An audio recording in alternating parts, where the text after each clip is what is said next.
ఊళ్ళ పొంటి కాల్వలు చెరువుల తూములు చెరువు కట్టలు ఒక్కసారి కట్టిడిచిపెట్టిర్రంటే ఇక మళ్ళా వాటిని పట్టించుకునే నాదుడే ఉండడు.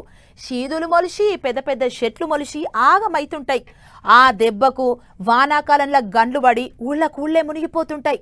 అయితే వానాకాలంలో కాలువలకు గండ్లు పడుడు కామన్ గాని ఇగో ఈ కరీంనగర్ జిల్లాల చలికాలంలో ఓ కాలువ గండి పడ్డది. అటెన్కేమైందో చూడుర్రి. అబ్బర కొడుకు, ఓ వాన లేదు వరద లేదు కానీ ఊరైతే మునిగింది. ఇండ్ల నడమకేంచి కాలువలు కట్టినాయి నీళ్లు. అగ చూడుర్రి, ఇండ్లే మునిగినాయి, ఇండ్లలో సామాన్లు మునిగినాయి, అంత ఆగమాగమైంది. కొట్టాలు మునిగి పశువులు పరిశానైనాయి. వానకాలంలో కూడా సుక్క నీళ్లు ఇండ్లకి వచ్చేవి కావట.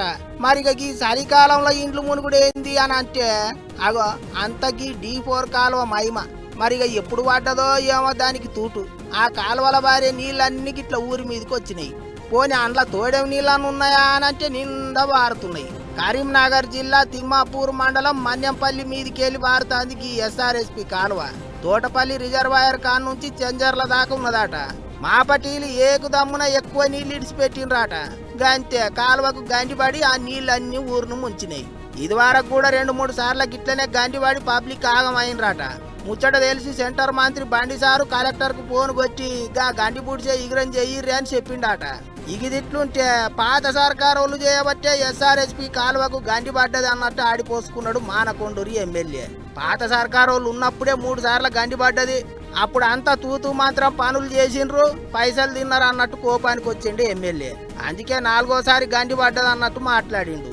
ఇటు గండి పడ్డదన్న ముచ్చట తెలవంగానే అటు కాలువ గేట్లు బంద్ చేసిండ్రాట. గా గండి పుడిచే ఇగురం చేస్తున్నారట. మళ్ళోసారి గండి పడకుండా చూస్తారట. మరి ఏం చేస్తారో గాని సంక్రాంతి పండుగ యాలల్లా కాలువకు గండిపడి ఈ మన్యంపల్లి పబ్లిక్ ఆగమాగం అయ్యిండ్రు. పండుగ పూట ఇంత ఆలుకూత చేసుకొని కమ్మగా వండుక తిందాం అనుకుంటే గిట్లాయే కదరా దేవుడు అనుకుంటారట పబ్లిక్. ఇప్పటికన్నా మళ్ళోసారి కాలువకు గండి పడకుండా బందోబస్తుగా పనులు చేయిర్రి అని కోపానికి వస్తున్నారు ఇక్కడి పబ్లిక్.